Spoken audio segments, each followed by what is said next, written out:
Hi, everybody. Welcome to today's show on the Gamut Network. I'm loving who we have on today. These two ladies have been a part of my life, certainly, over the past about 5 years, both with Runway of Dreams and Gamut. And it is an absolute joy to have them on the show today. So it's my pleasure to introduce Heather and Ava because they have a beautiful story to share, and absolutely, I am just thrilled to have you guys on the show. Thank you for having us. And you both look absolutely beautiful for a quarantine week. I love it. So do you. I mean, a little lipstick goes a long way. So, Ava, let's first start with you because you are now 13. I'm turning 13 in August. Okay, almost 13. Almost 13. About to be a teenager, and a gorgeous one at that. Can you tell our viewers about your story, who you are, what your disability is? We would love to hear it all. Hi, my name is Ava Garnett. I'm from Staten Island, New York, and I'm a little more unique because I was born with a rare disability called Nail-Teller syndrome. From what people can see externally, my arms can only extend 90 degrees. However, NPS can also affect someone's nails, joints, tendons, kidneys, and I love to play softball, so I don't let my disability stop me from that because I know that I can work hard and achieve my goals no matter what. And I'm very adventurous and I love to try new things. I love that. And so you are in middle school? Yes. Now. Okay, what grade? Seventh? Seventh grade. Okay. And so, things that as a mom, so Heather, please kind of weigh in on this, is you have to kind of go the path of your kids in terms of the stages that they're in. Yes. One thing that I spoke about recently was when Oliver was younger, it was so much easier in that I could, create stories of why he had to wear his BiPAP machine and it turns him into a superhero, blah, blah, blah. And it was, but as he entered into middle school and now he's in high school, that narrative changed. How he feels, his relationship with his disability has changed. Can you tell us a little bit, even starting from the beginning, when Ava was born, and was this a surprise? Did you know that she had this? It was a surprise. Okay. It was when she was born. We actually didn't even know the night that she was born that there was any difference. It's when the pediatrician came in the next morning to see us. He said to me, there's something physically different about her. And my husband and I were like, what? Because when babies are born, they're like this, and you're swaddling them. They're swaddled already. Right. And so I didn't even notice it. And until he gave her, the physical exam, that's when he said, we don't know. We have no idea what it is. We're going to send her for a slew of tests. And they whisked her away. Of course, I was distraught. And, even thinking about it now, I was devastated, crying in the nursery because I just sat there. The nurse in the nursery sat me in a rocking chair and she said, sit here, because I had to wait for her to come back, when they took her away to get tests. And I just said, I just feel bad. I don't want her to be in pain, because at the time we didn't know. Yeah. And it actually took, and everything came out negative. So basically we left the hospital with no answers. And they just said, which is in some ways harder. Right? It is harder. The unknown, which we're there as well for 4 years, is hideous in where your brain can go to very dark places. Oh yeah, and and even her neurologist at the geneticist at NYU tested her for a slew of things that came out negative. But it wasn't until I was feeding her at 3:00 in the morning, because when I would feed her, I would Google symptoms with like one arm, and Nail-Teller syndrome came up. And I ran upstairs and I woke up my husband, who was in a sound sleep, and I said, I know what she has. I know exactly what she has. He was like, okay, calm down, calm down. The next morning, 9 o'clock, I called NYU and I said, I want to take her in. I want to test her for this. It came up negative. And he Oh said, my gosh. yes, because her, you know, it's on LMX1B is the gene mutation for NPS, but her strand, because it's so rare, did not show up in the blood work. So it took actually 10 years. So they diagnosed her with just her physical characteristics up until she was 10. And I said, let's do it again. Insurance didn't cover it. We did the genetic testing and the doctor called and he goes, she came up. So it took 10 years for her. So now, you know, if she were to be part of, you know, just a test or, you know, anything related scientifically, we now know her, you know, her mutation, but she's amazing. So even though there were so many questions and, you know, I isolated myself when she was a baby, and she's my middle child. She is not my only child. You know, Oliver's mine as well. Yeah. And so I couldn't really sulk. I couldn't really feel sorry for myself that I didn't have a community of people to reach out to. I had my husband. I really couldn't, my friends couldn't really relate because even if their child had a difference, it wasn't the same as hers. Right. So I kind of isolated myself and I focused on making her happy. So whatever I knew made her happy, we would throw her into. She wanted to try basketball, and I thought to myself, well, this upper hand might not be possible because she doesn't have the full range of motion. She did it another way. She won a free throw contest, you know, when she was in the 3rd grade. And we were like, oh my gosh. Oh my, you must have been sobbing. Oh my gosh. Yeah. Because, you know, so any milestone, she just blew out of the water. And she's very strong-willed and she will not take no for an answer. She's extremely stubborn. And I'm like, oh, Ava. And she's like, leave me alone. I'm going to do it. Yes. You know, so, but that's what makes her so incredible. Yes.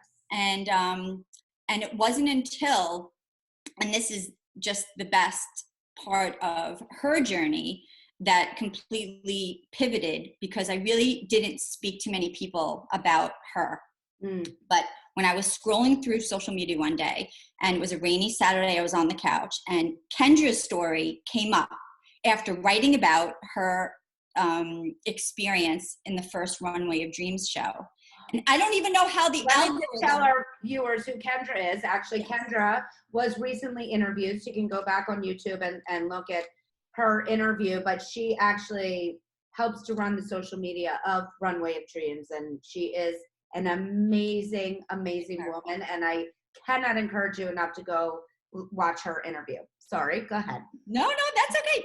I don't even know how the algorithm on my phone was set up because her story came up and we weren't even friends on social media. So I clicked on the link, which led me to her story. And at the bottom of her story, it said, you know, if you are interested in submitting yourself or your child to be a participant in the Runway of Dreams, it led me to your website. Then I sent you a message, but it literally, so I did it. It was just, I just thought to myself, let me just see what happens. I always say to her, just say yes, you know, and at that time I hadn't said too much other than to whatever she wanted to do. I would say, yes, we can try it. You can try whatever you want. And so we didn't expect anything going to the fashion show, but walking out, first of all, she was passed out in the car because she was just, it was the best day of her life. I could not believe, and for my husband to almost be in tears, who's not a very emotional man, I said, I met moms, I met amazing human beings, children, adults, you, everyone. And that's when I met, you know, Heather and Maddie, Jay and his mom, and so many people where I felt a sense of community. And that was the first time in my life and in hers where she could just sit down, not talk about herself, but just be herself. And knowing that someone next to her had a difference, it wasn't the same, but she could be herself and happy and not.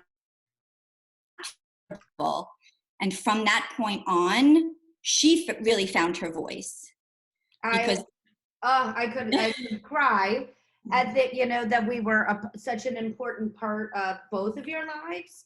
And that, one thing that I want to go back to that you said, which is so important, is that to now have a community, to Right. have others that truly, whether they have exactly what Ava has or not is Right. irrelevant. They understand right. exactly how you are feeling about, Ava's life, your life. Mm-hmm. And I can probably guess to say that you now on the other side feel that she's an absolute gift. Look what the world that has opened up. It was such a sense of relief. Yeah. And she really found like, now she had like a platform and a meeting, and she found her voice, even though she spoke. I mean, she has the gift of gab. She was born with that gift, but she would only really speak to us, and she was shy in front of her friends. And after that night, it really was just such a huge turning point. She found her voice. She was able to speak up, and she was more comfortable in talking about herself, right? Yeah, I mean, it really was incredible. And she slowly just built up this confidence that I always knew she had, but she never showed it because she was always, shy. But forming these friendships with, children and even adults, it's completely changed her life. So you, Kendra, and you really have been so incredible, and it's helped her branch out to so many different things that she would have never thought that she could be a part of. I love that. But here's the even more beautiful part of that is that you, Ava, being on the show, and hopefully there's another little girl out there that isn't in the place that you are confidence-wise, and they're going to look at you and say, my God, she's so comfortable in her own skin, and she's so beautiful, and all the things that you are, and you are going to help somebody else, or hopefully millions of people out there, that you are truly, both of you. Heather, also as a mom, this is one of the reasons why we started the show, so that not only our community could understand that look at who you are, but the world could also see that people with disabilities are just people, just 13-year-old Thank you girls. for letting us tell our story, because it really, we're happy to do it. We're really excited about it, because you were just a huge part of it. Thank you. But you guys make it. So Ava, let me ask you a question. How do you feel about people that, especially kids, because sometimes it's just curiosity. If they're looking at you or thinking, how come her arm doesn't move the same way as mine? I think this is an important thing that I want people to hear. Would you prefer if they just said, what's going on with your arm? What's happening over there? Or not? I mean, I would prefer if they would ask, because I'm happy to tell them what my disability is, and so that they know, instead of them maybe staring at my arm and not coming up to me, because then I feel like maybe I did something wrong, or I just feel, I don't know what to say to them. I was like, you can just come up and ask me. Yes. Because it feels weird if someone's just staring at my arm. Of course.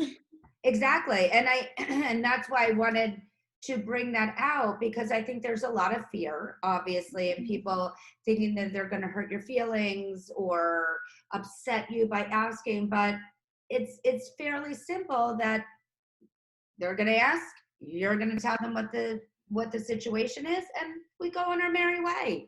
We're dispelling the curiosity, and that's really, I mean, we could plug and play any scenario in that. People just are curious, you're going to answer the question, and off we go. And that's what I'm so happy that you said it in that way, because it's important for people to know that just ask. If you have a question, if you want to know why your arms are the way they are, ask. Right? Now, on that note, which I cannot wait to dig into, I want to hear about your softball career, because that is really interesting to me. I know you're going to find this hard to believe, but I used to play softball in my day. Really? Well, Well, I may have been, a little bit more of comic relief, but I played catcher. Oh, And wow. I think made everybody feel very comfortable at the plate. Everybody, I want to hear about your career. So I play on a fast pitch softball team called Patriots, and my positions are second base and normally right field or center in the outfield.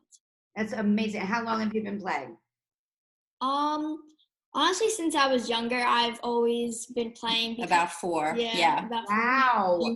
She was in Pee Wee with her brother because they're 12 months apart. Oh, so they wow. played together, and then he was like, "This is too slow for me." Yeah. He wanted to play soccer, and then she continued on. Amazing. So it's really talk us through how you manage softball, especially if you're in the outfield and there's a fly ball or something. Are there adaptations that you have to do to play softball? I mean, first when I started, it was kind of hard when I would go into the outfield and then I would get a fly ball, but when I threw the ball, it wouldn't go as far because I didn't really know how to throw the ball with my arms. And when I kept on getting older, my dad, we keep on practicing in our backyard, and I would adapt to the way that I throw the ball, and it would help me more to throw it further. And I keep on, she practices a lot. I change my ways of playing softball normally every day because I always like to adapt. I love that. And how about hitting? Is that... Well, this is something that we're honing in on because I always say, every time she always she's like, "Ma, stop." I'm always like, "Get a home run." But it is more challenging for her. So now, before this pandemic, she was actually getting ready to take lessons on slapping and bunting, just improving that skill because she's actually amazing and they don't expect her to do that. So she's kind of going to be honing in on that. So I think that that's really something that she wants to focus on, and we're totally supporting that. And her coaches know. So we said we're going to get private lessons for that, and just to have her just be more confident in playing, hitting that way. And she is excited to do that as well. Most of my games, I always I start out hitting regularly, and then I would go to bunting, so the other team wouldn't expect me doing it. Exactly. And that's kind of your secret weapon. That's kind of like a secret weapon. That's what she's because that's how I get. So when we're in a tight situation, and maybe the scores are tied, or we're losing by a point, and to get a run in, I bunt and then I can get the other players on the bases to home. So it's kind of like a super weapon. Amazing. I hope to see you play someday because I bet you're fantastic, and I love you. Keep going. So before we go, I like to ask all of our guests. There's something that's very important in my life, and that's a vision board that I have, either people I want to meet or things that I will do in my lifetime because I believe it's going to happen, and I have it with me at all times. If you had a vision board, Ava, what or who would be on it? Who would you like to meet in your lifetime, and where do you see yourself going? I would like to meet Jenny Finch. She is an amazing softball player, and I would love to have a softball training session with her. Oh my God, Jenny! Reach out. Along with Bethany Hamilton, I would like to surf with her in Hawaii because I love surfing as a summer sport or an activity. I would love to be a guest on the Ellen Show. Maybe. We love Ellen. That's on my board also. I actually maneuvered it, so I cut out a picture of myself and put myself on her couch, and she's right next to me. You're good. We're gonna see you there one day. Well, hopefully you guys will be with me. How about that? We're out in the universe again. I love it. Okay, and where do you see yourself in life? What's going to happen for Ava? your occupation? Yes, I actually want to become an occupational therapist Fantastic. because ever since I was born, I've seen occupational therapists and the incredible stuff that they do, and I want to help other people in need and also other people like me, and I just feel that job will be the one for me. I love it. I love it. And I know that that's exactly what you are going to do. I have no doubt that Thank whatever you. you put your mind to, you are going to do. Thank You guys so much Thank for you. joining us today. If you would like to be a guest on the Gamut Network, please email us at talent@gamutmanagement.com, and please go and subscribe to our YouTube channel, the Gamut Network, so that you can see the amazing interviews that we are doing, and also go to all of our social channels on Gamut Management. Thank you, ladies, so much. I love seeing you. Thanks for having us. Welcome. Take Bye. care. Bye.